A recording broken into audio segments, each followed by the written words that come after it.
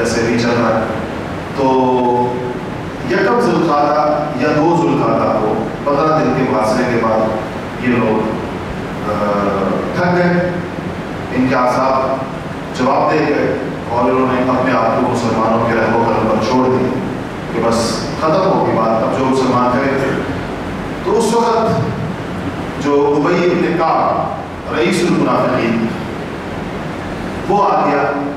اور اس نے آ کر حضور اکرم صلی اللہ علیہ وسلم کے سامنے پڑھا، رونا پیٹنا بچایا کہ جی آپ ان کو معاف کر دیں، ان کو جو ہے وہ جلاوطن کر دیں اور ان کو جو ہے سزا نہ دی جائے. اس پر اور حضرت سے کچھ اور لوگوں نے بھی وہ کتاب صلی اللہ علیہ وسلم نے ان کی جان بخشی کر دی اور ان کو جلاوطن کر دیا.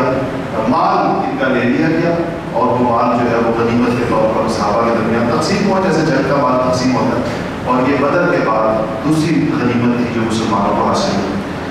اچھا، اس میں ایک چیز بہت زیادہ آخری ضروری ہے، وہ یہ ہے کہ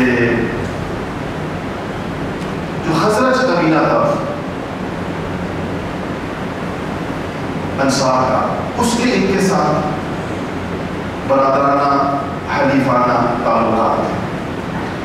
لیکن جب یہ رسول اللہ صلی اللہ علیہ وسلم کے مقابلے میں کھڑے ہو گئے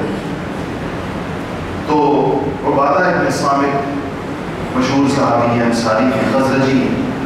وہ کہتے ہیں کہ میں نے آپ کا اعلان کیا اس بات کہ میں باوجود اس کے کہ ہمارے ان کے ساتھ تعلقات تھے، دوستانہ مراسم تھے، معاہدے تھے، لیکن جب یہ رسول اللہ کے مقابلے میں کھڑے ہو گئے تو میں ان تمام تعلقات کے ختم ہونے کا اعلان کرتا ہوں اور میں رسول اللہ کے دشمنوں سے اپنی بیزاری کا اعلان کرتا ہوں، ان سے اپنی برات کا اعلان کرتا ہوں کہ میرا ان کے ساتھ کوئی تعلق نہیں ہے، میرا ان کے ساتھ کوئی محبت نہیں ہے، میرا ان کے ساتھ کوئی مراسم نہیں ہے. میں جب اللہ کے رسول کے مقابلے میں کوئی کھڑا ہوا ہے تو میں اللہ کے رسول کے ساتھ کھڑا ہوں. یہ وہ اسلام کا ایک ادنا مطالبہ ہے، ایک منیمم ریکوائرمنٹ ہے ہر مسلمان سے. آج اسلام کے ساتھ اور کفر کے مقابلے میں بدقسمتی دیکھیں کہ مسلمانوں کی بڑی تعداد ایسی ہوتی ہے، یہ لبرل دنیا جتنی بھی ہے مسلمان اسلامی ممالک کے اندر، یہ اسلام اور کفر کی جنگوں میں کفر کے ساتھ کھڑے ہوتے ہیں، ان کی ہمدردیاں کفر کے ساتھ ہوتی ہیں، ان کا تعاون کفر کے ساتھ ہوتا ہے. اور اس تعاون کو یہ اسلامی دنیا کا ایک بہت بڑا جس کو کہنا چاہیے کہ المیہ ہے. افغانستان میں جب امریکہ نے حملہ کرنے کا فیصلہ کیا تو اسلامی ملکوں نے بھی ساتھ دی، پولگانی باغ کے ساتھ. اپنے مسلمان بھائیوں کو مارنے کے لیے ہم کافروں کے ساتھ، ان کے ساتھ مل کر ہم ان کا فوجیں بتانی. نیٹو کے ممالک کے اندر اسلامی ملک ہیں، ان کی فوجیں باقاعدہ ہیں، اس کے ساتھ مل کفر کے جھنڈے کے نیچے اسلام کے سپاہی مسلمانوں کے خلاف جنگ کر رہے ہیں، اپنے اسلامی بھائیوں کے خلاف جنگ کر رہے ہیں. تو آپ سوچیں اس سے بڑی بدقسمتی اسلامی دنیا کی اور کیا ہو سکتی ہے کہ جنگ کی قیادت کفر کر رہا ہے، عالم کفر کا جھنڈا اس نے اٹھایا ہوا ہے اور اس جھنڈے کے نیچے اسلامی ملکوں کی فوجیں اور اسلامی ملکوں کے سپاہی وہ اس جنگ کو کر رہے ہیں. تو یہ ہر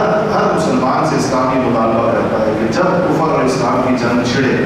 یا رسول اللہ یا قرآن یا اللہ کے ساتھ کوئی مقابلے کے اوپر آبادہ ہو جائے تو مسلمان اپنا وزن کم سے کم مطالبہ ہے. یہ تو کوئی بہت بڑے تقوی کی علامت نہیں، یہ تو اسلام کا بنیادی مطالبہ ہے کہ وہ اپنا وزن جو ہے وہ اسلام کے پلڑے میں ڈالے گا، مسلمانوں کے پلڑے میں ڈالے گا، مسلمانوں کے ساتھ وہ کھڑا ہوگا. اسی لیے کلمہ توحید کے اندر پہلے جھوٹے خداؤں سے بیزاری کا اعلان ہے، پھر اللہ تعالیٰ کا اقرار ہے. پہلے لا الہ ہے کہ میں اللہ کے علاوہ کسی کو نہیں مانتا معبود، پھر الا اللہ ہے کہ میں اللہ جل شانہ کو اپنا معبود مانتا ہوں. اللہ کے علاوہ دیگر جھوٹے خداؤں سے اعلان بیزاری، اعلان برات، یہ اسلام کا مطالبہ ہے. اور ہر مسلمان کو اس میں ہر موقع پر اپنے آپ کو دیکھنا چاہیے کہ وہ ایسے موقعوں کے اوپر کس کے ساتھ کھڑا ہے، وہ کہاں پر کھڑا ہے، اس کا وزن کس کے پلڑے میں ہے، اس کی زبان کس کے ساتھ ہے، اس کا دل کس کے ساتھ ہے، اس کا مال کس کے ساتھ ہے، اس کی ہمدردیاں کس کے ساتھ ہے، اس کی دعائیں کس کے ساتھ ہیں. اس میں مختلف درجات ہو سکتے ہیں. ادنا درجہ یہ ہے کہ انسان کا دل کم سے کم اس موقع پر مسلمانوں کے ساتھ ہو اور اس کی زبان اس کے دل کی رفیق، جو دل کے اندر ہے اس کی زبان کے اوپر ہونا چاہیے.